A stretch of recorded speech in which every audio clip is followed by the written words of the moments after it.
everyone. Welcome to this week's Fireside Creators. I am your host, Reverend Dr. Sheri Palace. This week's show is with Keith Giles, and we're discussing his upcoming book to be released June 6th, Solo Deus, What If God is All of Us? Thank you for joining us, and I'm looking forward to all of your comments and questions.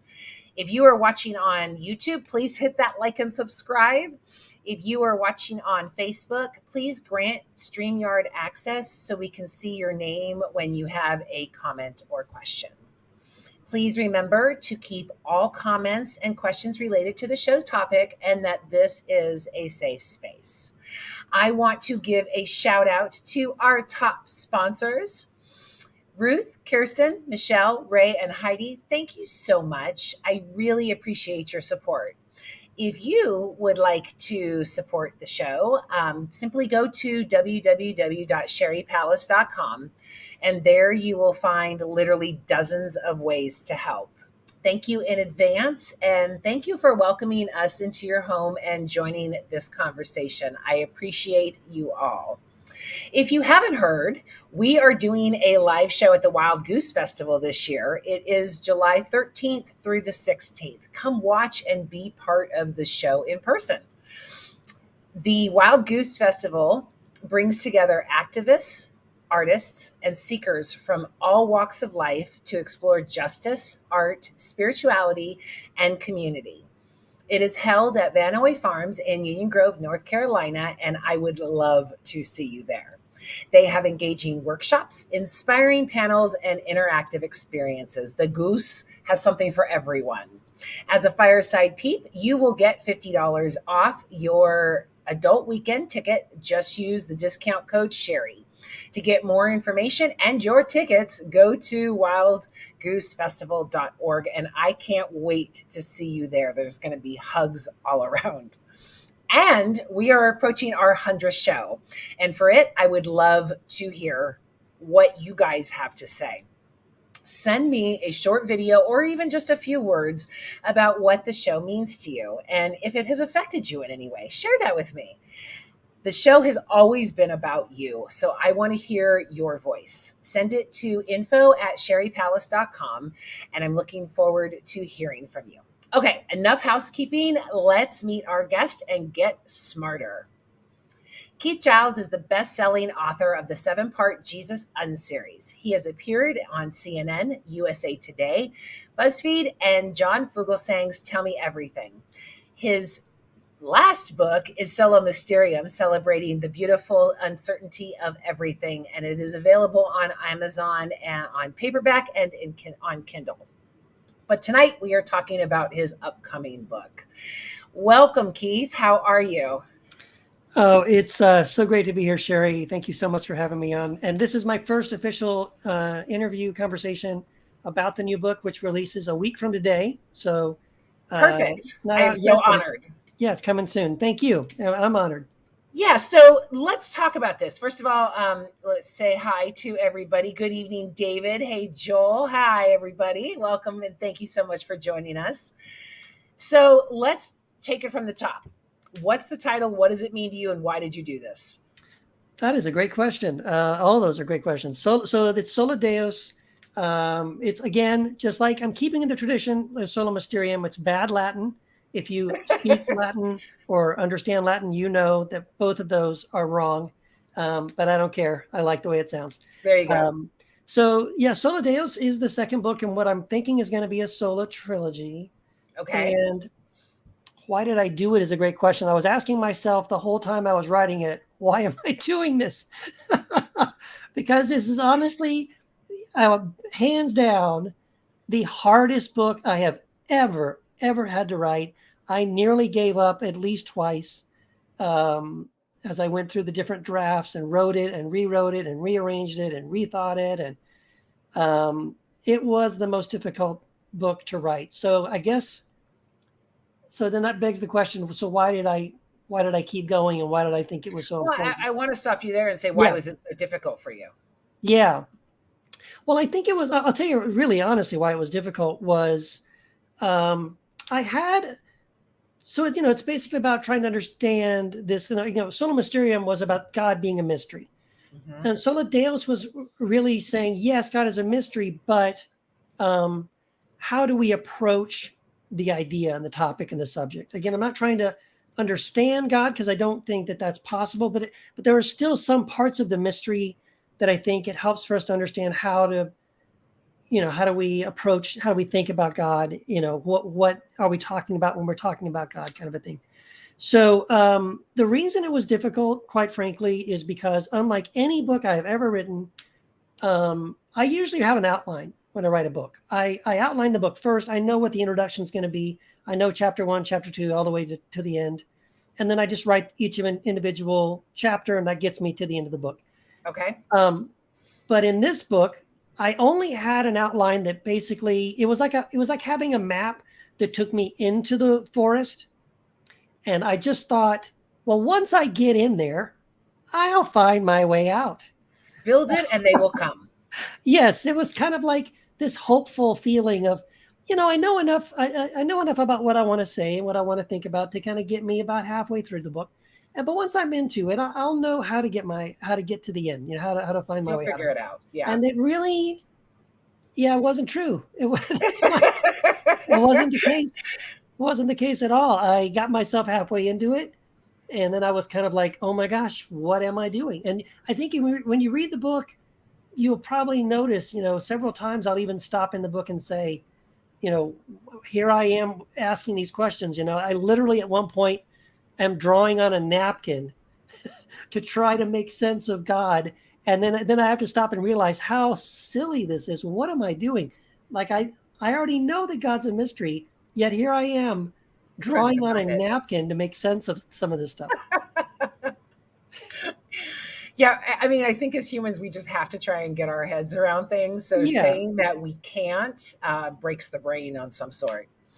Yeah, I mean, so again, that's kind of why the book was so difficult too, because I am kind of dancing between those straddling the line, right? Between I'm not trying to get certainty. I don't think it's about having, like we talked last time, about the right information about God, because again, it's a mystery. Mm-hmm. But at the same time, again, human nature is, I just need to know conceptually what God is. And I give it away a little bit in the subtitle, which is, what if God is all of us? Because I was writing Sola Mysterium, I kind of had a bit of an epiphany. And I do these little courses called Square 1 and 2 and 3. And in Square 3, we were having some conversations together. And it literally just kind of like, I felt like I had this little like moment of aha. And that's what kind of led me in the direction of, I think I want to write a book about this, because although I don't have it figured out yet, I do think it's the kind of thing that someone who has gone through deconstruction will probably wonder about, or at least, maybe you'll find yourself navigating the same uncharted territory that I found myself in. Yeah. And hopefully this book kind of helps people think through some of those questions. That's my hope anyway. Fantastic. Yeah. I mean, going through deconstruction myself, I went through all of those things and I'm still challenging and being challenged to not make God into a human, to Yeah, not make, God into this physical being that I don't agree with anymore. that's right. So I humanize everything. My dogs are human. I see faces and everything. Right. So I constantly have to put myself in check and say, this is my brain working, Yes. and fighting all of this. So one of the things that I always do is I put God in quotes, because there's so much baggage associated with God. And so many Yes. people have so many different versions. So how do you start writing a book about God just from that basis? Well, yeah, I mean, exactly what you just said, Sheri. Number one, I had to come to terms with the fact that for most of my life, I have anthropomorphized, I have humanized God. I have thought of God as this other being up there beyond myself in some spiritual heaven or some spiritual realm, somewhere separate from me. And this God was essentially a big person, right? A big man. Mm-hmm. Um, even if I moved, even in my Christianity, if I moved away from believing that God was a male or a female, okay, yeah, no, God isn't like that. But I still, I just noticed that I was still thinking about God and relating to God as if God was sort of a big human, right? It's the ultimate human, but Sitting up without, there going, yeah, yeah. So again, I think the way you asked how I approach it, right? It's sort of like it's much easier to say what I think God is not. And that's okay, one of those things, right? So I had to come to terms with no, God is not a big person in the sky. God is not even to the point of saying God is not an other. mm, And this is where I probably got into the most difficult part of the book. To try to understand this idea of um, like this is the hardest thing. I don't know if you had this problem or not, but um, again, the human language is just not designed to have a conversation about God, right? Because yeah. once I say God is blah, blah, blah, blah, blah, and I keep talking, at some point I'm going to have to stop and say he or she, or I just Oh keep God, I repeating struggle myself, with that. Yeah, right? God, God, God, God, God. But then it just feels weird though. Why does he keep repeating that, right? Because yeah. so in the end, like recognizing the the weakness and the inefficiency of human language to even begin, how do we even talk about God? Because the language we're using is creating this idea that God is separate or above or beyond And or forces male us or to female. humanize. Yeah. Yeah, yeah. So it's really difficult, and I think that's one of the things that added to the complexity of the book. And so again, that's kind of how I approached it. Was sort of like saying, okay, God isn't this in the beginning. God isn't this. God isn't that. Yeah. And if you can hold on to that, then maybe we can figure out what we think God, how, not what God is, but sort of like again, how do we just approach God? How do we think of God when we're thinking of God? What is it we're thinking about? Well, even I've since changed the title with your help, actually, of my book. But originally, it was my journey out of religion and into the arms of love. I couldn't even come. I still humanized love and gave Yeah, love arms.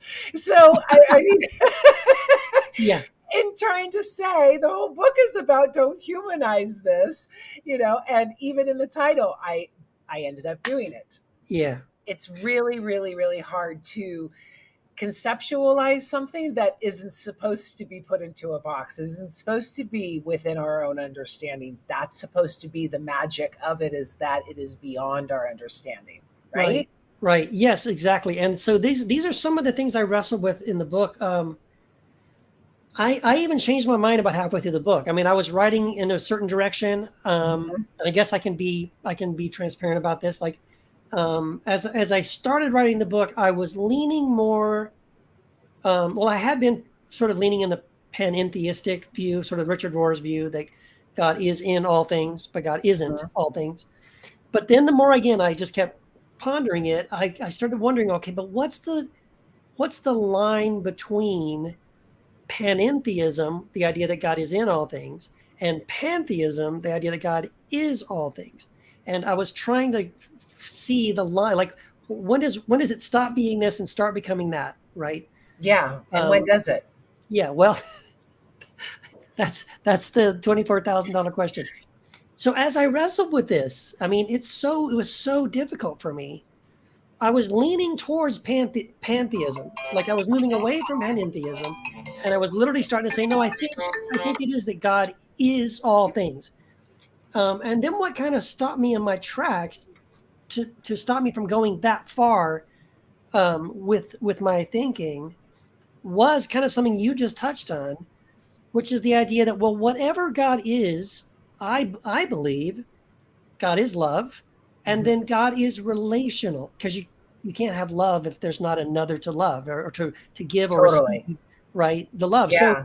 whatever God is relational, and for there to be a relationship, there has to be some sense in which God is in relationship with us. And again, how do we wrap our brains around that? because again, I'm also leaning towards the idea that God isn't separate from us. I do lean on the side of thinking that the idea of separation between us and God is an illusion. And I believe the separation between the human beings is an illusion, right? Yeah. And that comes from not only mysticism, Christian mysticism, and other kinds of mysticism, but things that have been discovered in quantum science, which I wrote about in Sola Mysterium. This quantum scientists are discovering, for example, that from a scientific basis, whereas it looks like this is a paperclip, this is my cup, this is a microphone, I'm on a computer, you're over there, I'm over here. These are all separate things, and the cup isn't my microphone, and I'm not you, and we're all so our perception of the universe and reality is there are all these separate things, and they're all over the place. But quantum science actually says that that's an illusion. That is not Yeah. reality. That based on quantum science, everything is an expression of the quantum field. There's just the quantum field, and all these things that we experience them as separate things and separate people are actually all part of the one quantum field. And that's what quantum scientists are realizing. And so this is why some of these quantum scientists are making statements that sound very mystical, sound very philosophical and theological. And they'll say things like, we can no longer think of the universe as a great machine, meaning, again, it's separate moving parts, physical, that instead what we need to think of is that the universe is a great consciousness or a great thought, and that everything we see around us arises out of that consciousness. Again, that sounds like super mystical, but Yeah, that's it does. And as soon as it turns into a metaphysical issue, science goes, they no, freak because out. we can't see that, we can't feel that. The inventor of the semiconductor, Dr. Fagan, is actually now studying consciousness. Yeah. And he proposes that once we die and we strip this body, that is when we actually see the unity of it all, that That's right. only the body is causing that view of separation, and that we get more and more separated as we grow. But then there's some arc that we tend to look back towards God and towards the end, when we are beginning to die. Yeah. So, Well, and the other, I'm sorry, go ahead. No, I'm sorry, I interrupted you. Go ahead. Adding consciousness to these scientific issues changes so much and brings some type of higher energy, some type of system back into the story, right? Yeah. Yeah. No, that's exactly right. And it sounds like you and I have been reading the same books and watching the same TED Talks. Yeah. So it's super fascinating. You're right. And I think, so to go back to your question, what is this line between panentheism and pantheism? And again, I waffled kind of as I walked through that and tried to make sense of Yeah. it as I was writing the book. So I think the answer is kind of somewhere where it's back to mystery, is that it's somewhere in between. You know what I mean? Like it's a Venn diagram. If you have pantheism and you have panentheism, the reality is somewhere on the overlap between those two things. Like neither one is exactly expressing fully the reality. And in some weird way, they're kind of both right. But don't ask me how, because I couldn't say that, because I do think it is. I think at this point it is a level of mystery where we can only say it seems that there's reasons to think that both are true. I can't tell you how, but I do think that in some way, like you were saying, like Fagan was saying, that we right now are experiencing our lives as individuals. And when we die, we have this epiphany, this realization, oh my gosh, no, I'm not separate. I'm connected to Everything. Yeah. there's a one consciousness, and I'm connected to every consciousness that's within that, right? So one of the ways that I've expressed it in the past, and others have expressed it, it's not original with me, is the idea of if you have a giant fire, right? And everybody puts their candle in the fire and lights their candle, and there's like 20 people standing around, they each have 20 different candles. you could say your experience and your perception would be there's 20 fires, 21 if you count the big one right in the middle. But the reality is there's not. There's just the one fire, Oh, right? wow. And those Yeah. little flames came out of that one flame. I And love that. yeah. And so we have our little flame, and that looks like it's a separate flame from yours and then the center flame, but they all go back to the same fire. All fire is the same fire. Wow. Yeah. Well, and I always say, one spark can light millions, Mm-hmm. because it is Endlessly. indefinite. Yes. Yeah, it's indefinite. Yeah. Yes, exactly. And exactly. You don't even need to start with a bonfire, which makes it sound like it's a big fire and therefore it can spread. Not even No, one I match. could have a single match or a Yeah. candle, and I could light 1,000,000 fires from that single fire. Yeah. Well, why doesn't it run out? At some point, right? You'd say, well, okay, we can't keep dividing it. But you can divide that one flame endlessly, right? Yeah. So it's infinite. It has an infinite expression. So I think fire is actually a wonderful metaphor for that. Other people have used water, but the thing that with water isn't the same, right? Water's finite. Yeah, water. If I have a glass of water, Yeah. I can only make so many thimbles of water, and then I'll run out. Yeah. But with fire, it can go indefinitely and infinitely. So one of the things that I really liked about your book is the concept that God could be in all of us. I think I've got a problem with worship. Oh, me too. A real big problem with worship. I think Me it's too. worthless. I don't, unless it breeds some type of love or something, I don't understand the purpose of worship.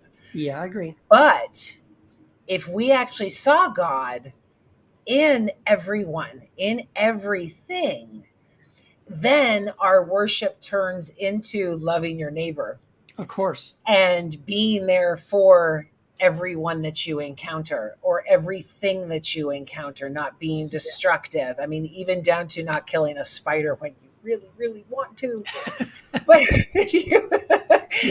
if you truly saw God in all of the aspects, then I mean, that would create world peace, because then that would devolve bigotry, separation, tribalism, because then we'd have to honor everybody. That is exactly right. And see, honestly, I really do think that is what Jesus was trying to get us to understand. Yeah. I think we've totally missed it, and it's been, confused over the centuries. But I mean, when Jesus says things like, whatever you've done to the least, you've done it to me. Yeah. Right.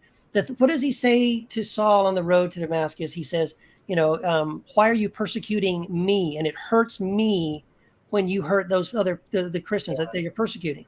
Right. It's because of this connectivity. And then Jesus says this amazing thing in the Gospel of John. He says, in that day, you will realize that I am in the Father and the Father is in me and I am in you. And in the book, I kind of flipped that around too. And because this was my own kind of epiphany as I was working on the book. And I went to that verse. So here's Jesus. And again, I think the problem is we worship Jesus. We elevate Jesus. We say, well, these things are only about Jesus. But just for a second, what if Jesus was trying to say that everything he's saying, you could say it too, right? So he's realizing. Totally. Right, yeah. So Jesus realizes, oh my gosh, I'm in the Father and the Father is in me and I'm in you, Sheri. So you could say, Sheri, you're in the Father and Keith is in you and we're in the Father and the Father is in us. Like, I think that's what he's trying to, it's this realization of, oh my gosh. And you're right. If we got that, that's the only way we could fully, as a human species, love our neighbor as ourselves, even love our enemies, bless those who curse us, do good to those who hate us, beat our swords into plowshares and study war no more, because we have that epiphany, that realization. We go, oh my gosh, when I see you, I see myself, I see Christ. I can't murder Christ. Right? I can't steal from Christ. I can't lie to Christ. Why would I do that? Or to myself? I wouldn't want to do any harm to you if I understood that the harm I was doing to you, I was doing to myself and everyone else. And Keith, preach. Yes. Preach. Yes. I mean, Yeah. One of the things that I realized in through my process was the need for the ancient men to separate themselves and make this new religion of Christianity and Jesus and everything. So Mm-hmm. they really capitalized on the I am the way, the truth, the life. No one comes except by me. But if you're looking at as love, and if you're reading the other gospels, it's saying that he is the Son of God just like we are. Just like you. Yes. And so, I mean, Christianity had to change that and make it to where he was only the Son of God, but Yeah. he was really saying we are all children of God. Yes. Don't look at the religious, powerful people. They're not special. We are No, all in this together, and that's this is exactly why right. you should do this.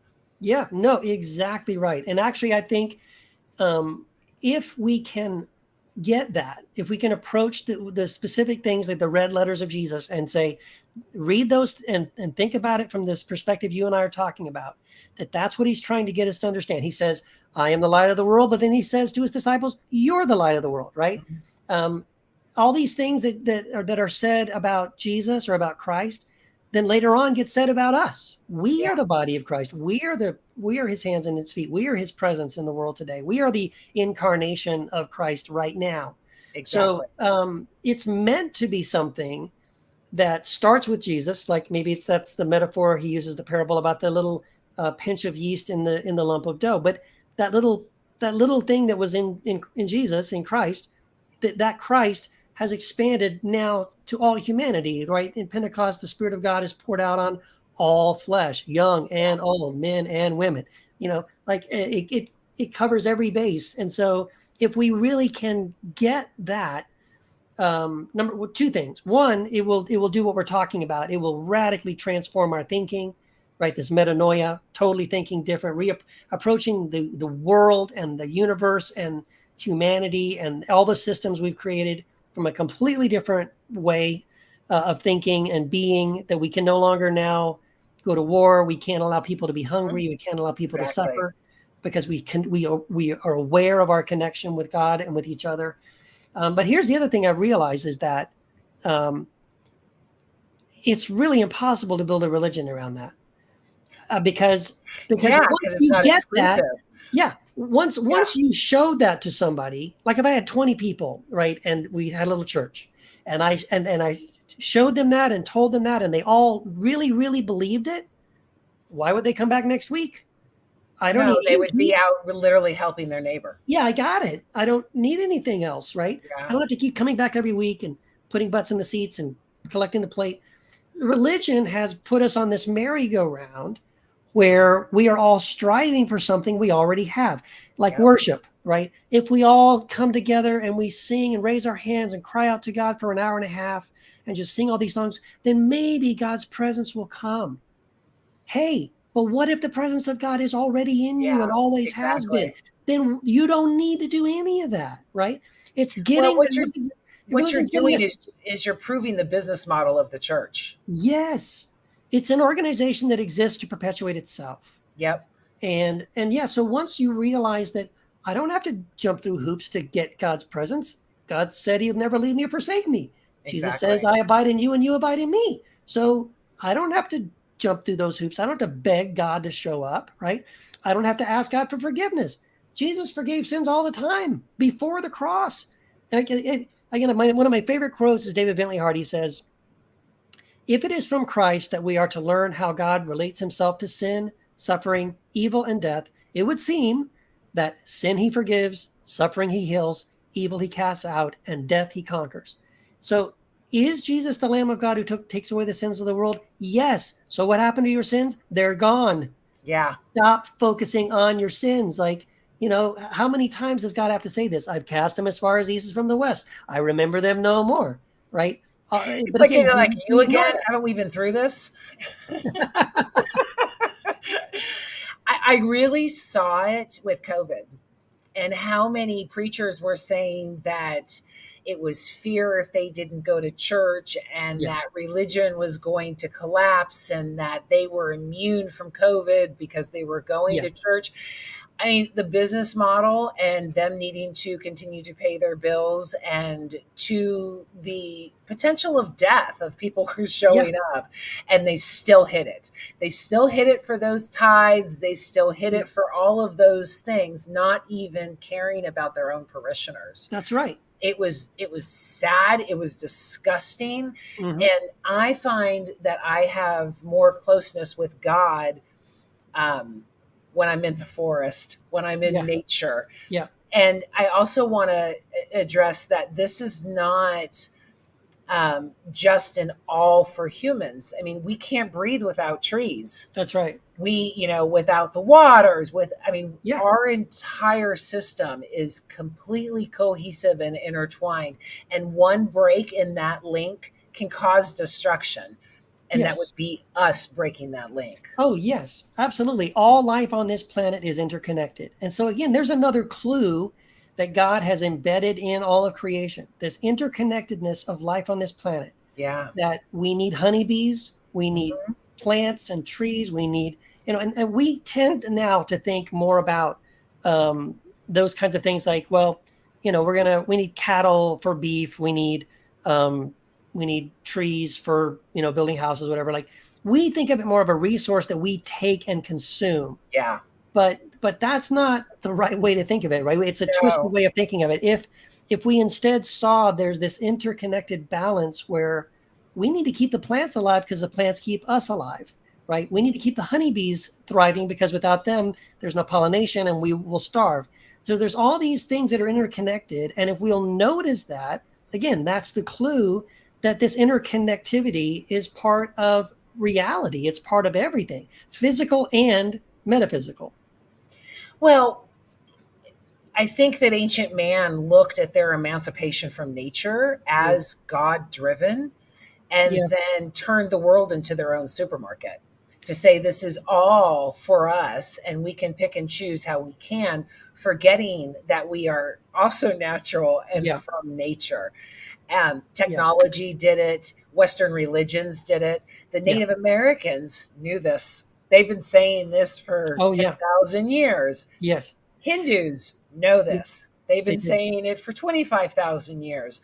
Um, the Western religions, because it's not just Christianity, it's also Judaism and a Yeah. lot of Islam, took that separation and made us superior beings and God's favorite and all of those things, and have broken everything since. That's right. No, that's exactly right. And I think it's also I totally agree with the Native American thing, man. I love been like reading Black Elk. I love Yeah. his stuff, and reading like I have a wonderful book of Native American mythology, and it's so fascinating. You're right. So they got in other indigenous groups and other mystics in the past. People have gotten it. We've sort of in the West sort of forgotten it or changed it, but it's such a weird thing. Like, so, Matthew DiStefano and I, we co-inquire together. We do podcasts together.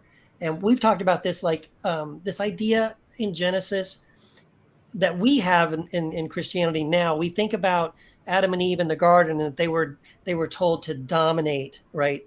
Yeah. The earth, to subdue the earth, that kind of language, right? And so Matthew he gardens, and he's like, yeah, I'm going to go out in my garden, and I'm going to dominate my garden. Like, no, you don't. Anyone that's actually done gardening, that's not what you're doing, No. right? You don't dominate your garden. Like, well, that's a twisted way to think of it. No, you're nurturing, you're cultivating. There are all these processes that happen whether you are there or not.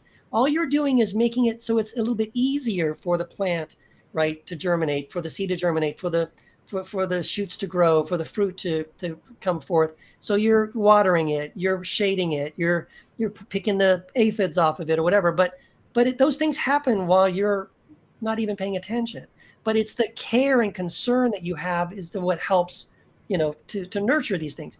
And on that book I was talking about, there's a Cheyenne creation myth, and it is so beautiful because I read it and I just think, man, if we could adopt this kind of creation myth, how different would our society be? Because in their creation myth, I think Maheo is what they call God, the supreme being.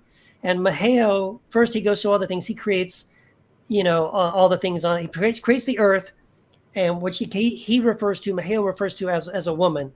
So it's this beautiful woman he creates, but it's the earth. And then he puts the water and the plants and the trees and the animals and stuff. Anyway, when he gets done with it, he steps back and he's marveling at this, how beautiful she is, and talking about planet Earth. Mhm. And he is so in love with her, and it is the most beautiful thing, Maheo says, he's ever created. That's why he decides to create man. And he creates man so that man can remind the world, this beautiful world that Maheo has created, how beautiful she is every day. And so that's man's purpose. God, Maheo, creates man just so every day we can remind this beautiful, earth, how beautiful she is, how precious she is, and how amazing she is. And I thought, man, if we could have I want to grow up with that. I Yeah, wish that was right? the message I had received. Like, how different would we approach our planet, right?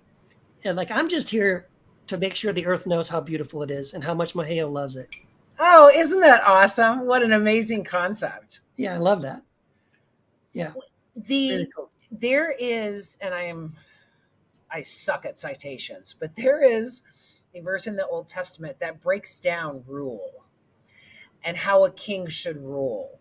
I would immediately go to, it's probably in the Book of Kings, one Maybe. of them. Yeah. But there is a command to say, you are to rule this way, and it is one of the scriptures that never gets talked about, because the rule means to ensure safety, Yeah. to ensure abundance, to make sure everybody is well and Yeah. taken care of and loved, Yeah. not bludgeoned, not controlled. Right. So we have taken the word rule and added supremacy to it as Yes. opposed to a service. That's exactly right. Yes, you're exactly right. And I think the other thing, um, that concept you're describing about how the rulers are supposed to, um, care for the people in Yeah. their nation or their tribe or their community.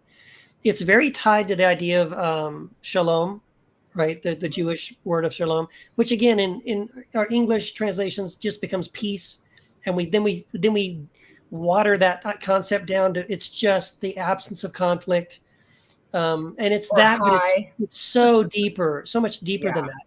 So the concept of shalom in the Old Testament is again the shared community value where if there's anybody in the community, so just think of like a village, if there's anyone in that village that doesn't have enough food or doesn't have shelter or isn't doing well, isn't enjoying shalom as an individual, then no one has shalom in that Yeah. community until everyone has shalom.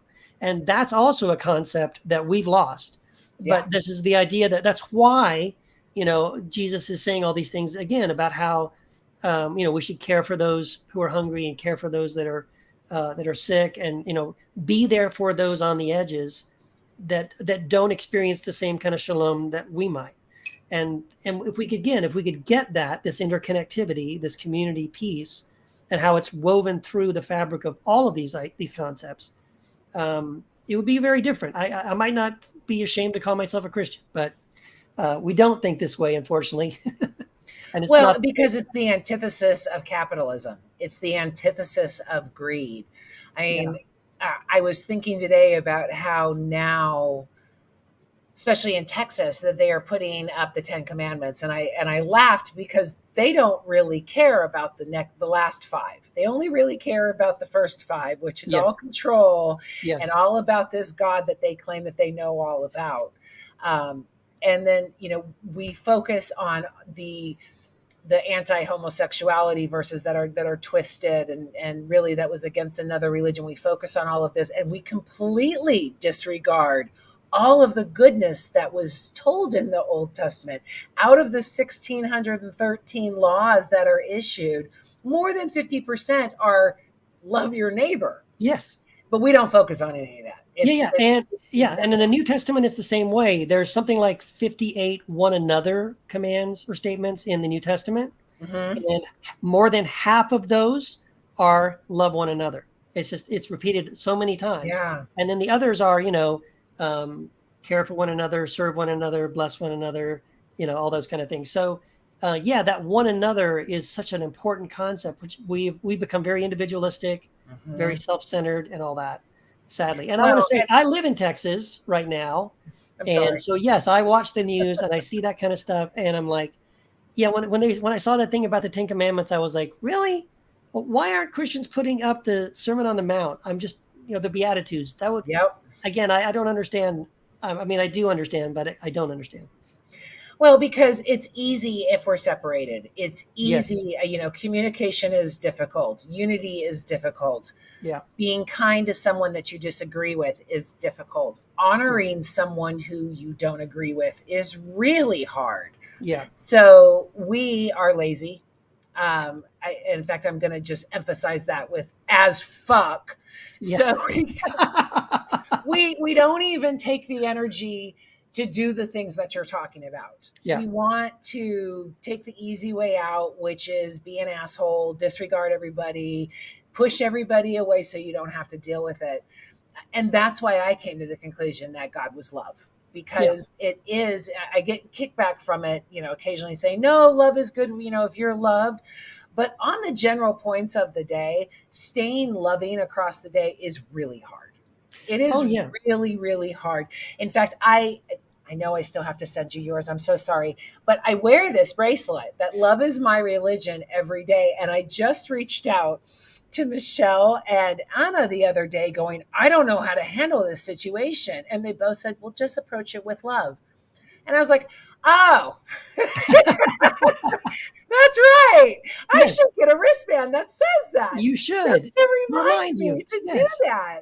Yeah. But it's not easy. And we want things to be easy now. We don't want to do the hard work. And what you're saying requires that.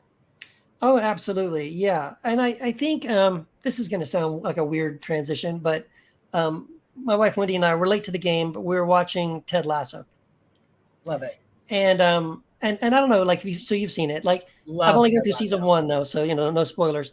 But I think that's such a beautiful example of how, you see all these different situations where people are trying to, sabotage one another, or they're trying to get back at this person, so they're going to manipulate this other person, so that the person that they are upset about, will suffer in some way. And then Ted Lasso's character, he's so kind, he's so encouraging, he's going out of his way, and it just becomes impossible for those people to continue on their path. As much as they're determined to do this, at the end of the day, it's like, but I can't. This person loves me so much. This person genuinely cares about me so much, and not just me. I can see how much this person cares for everyone around them. Yeah. And you just see how simple this beautiful kindness and love changes everybody around him, and changes all the situation around him. The atmosphere changes. And it's such a beautiful example of that. I that's why I love it so much, because I watch it and I think, man, how beautiful if people could internalize that for themselves. Like, I want to be the Ted Lasso for someone in my life, right? Totally. Yeah. I mean, and one of the things I love about Ted Lasso so much is he is a completely broken man. Yes, that's the thing too. He's not perfect. Yeah, and he is still able to be loving and to be simple. I mean, his simplistic nature is what makes it endearing. But I posted when I started going through the season saying, oh my God, the Ted Lasso show truly is a lesson in loving your neighbor. It is. It really is. Yeah. And you're right. I also like that part of it too. They didn't make him some kind of like unattainable, like, oh, well, it's like Jesus, right? Oh, no one can be Ted Lasso. No one can be Jesus. Because you see, he's struggling himself. He has so much pain. What's funny is the things he's struggling with are the same things that the person who wants to hurt him or use him to hurt someone else is also going through, which is a divorce, right? And so it at some point, right, there's a recognition of, we share the same pain, right? We know what it's like to go through this, and isn't it better for us to support one another and be here for one another than to turn against each other, Because right? that's love. It's beautiful. It's so Yeah. beautiful. Yeah, I really love it. I mean, just to break it down to that being that simple and to give us hope. I am one that loves all theologies. Some people hate them all.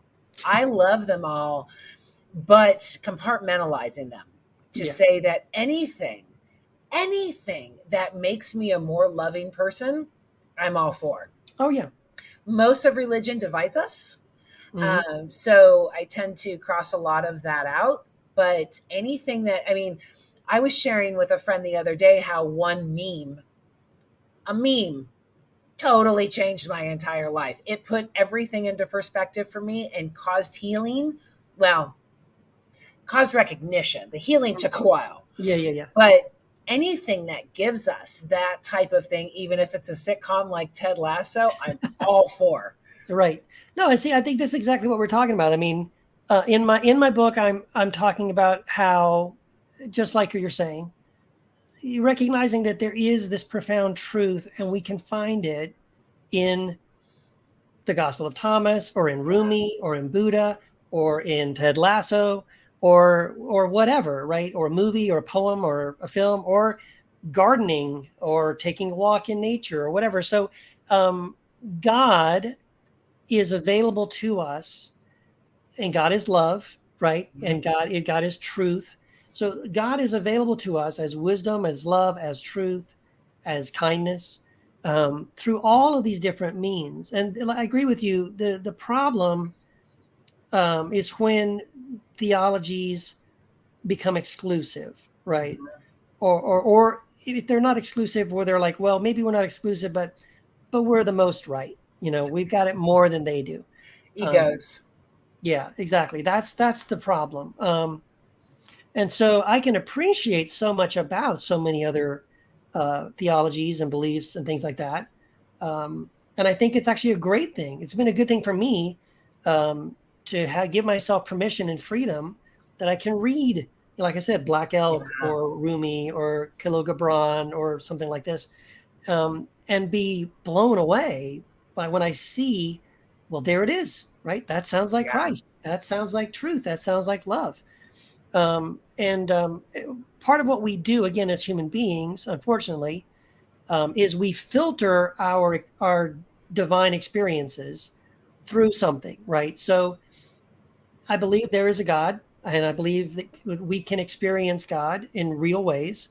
And so, but if someone has a truly profound, real experience of God, and they're raised in a Hindu culture, then they're going to say, well, Vishnu spoke to me.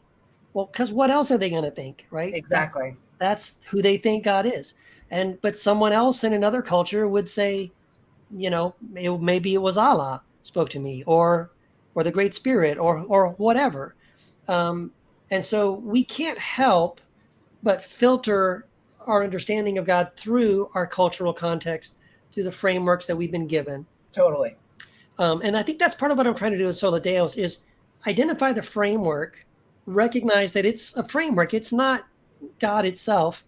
It's the framework. And the more we can kind of peel that back and pull away from that and recognize there's lots of other frameworks too, but they're all ways that God expresses God's self, shows up, reveals God's self to humanity. Because again, I think God is a relational God.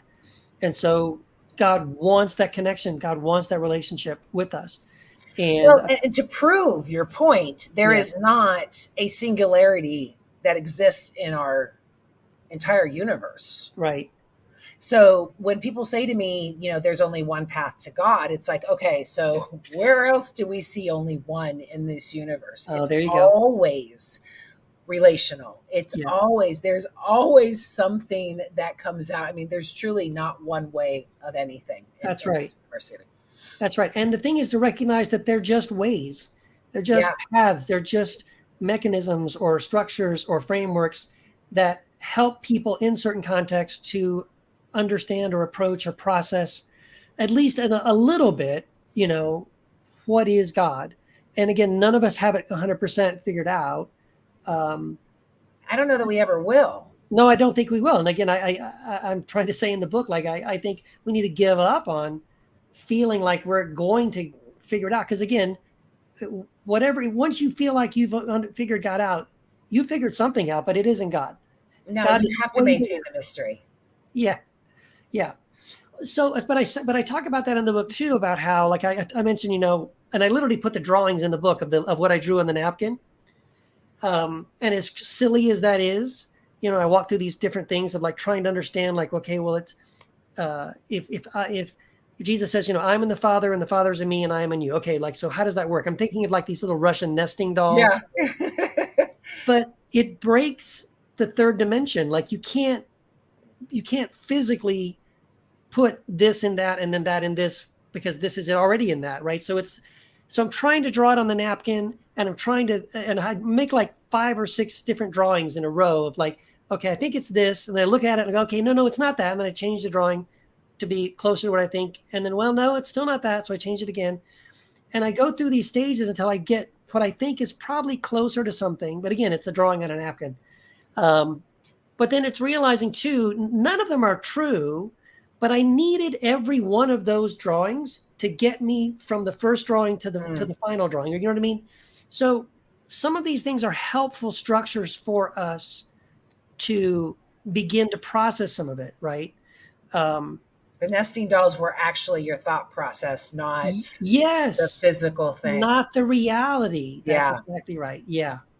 Yeah. Well, I think that religions and humanity fails when we put blinders on, when we are told not to examine other things, to Yeah. not look at the wonder. You have to know. That's all ego.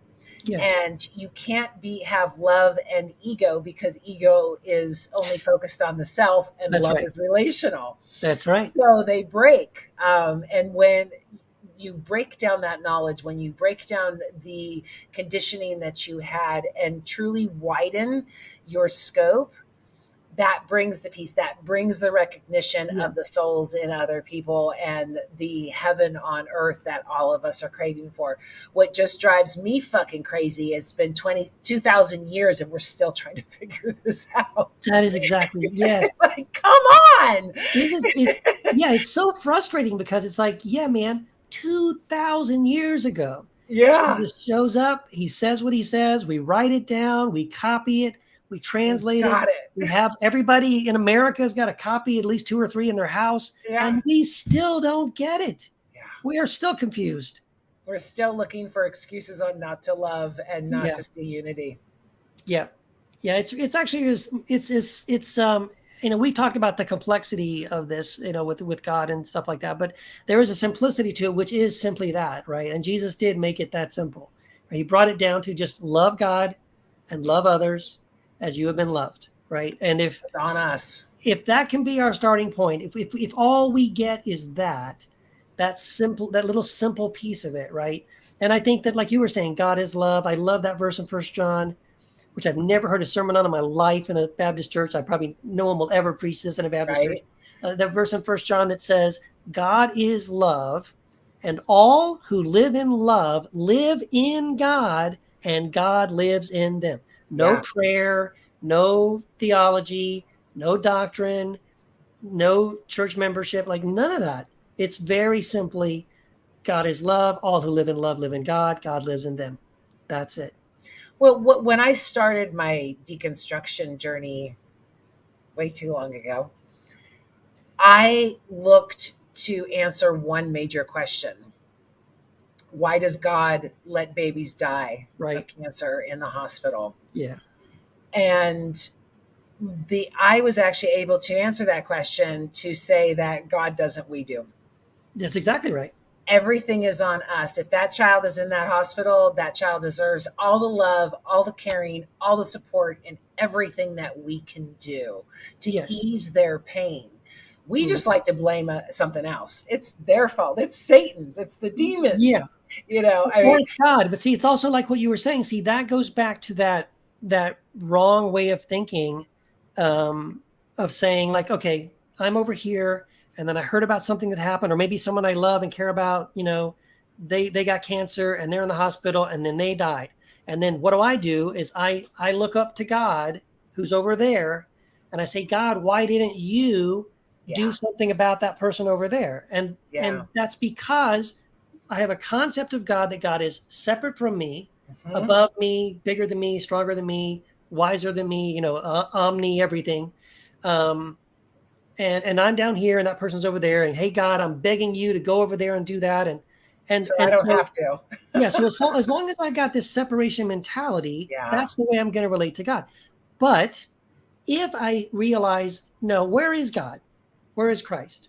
In here, Yeah. right? Christ says, I abide in you, you abide in me. I'll never leave you or forsake you. Okay.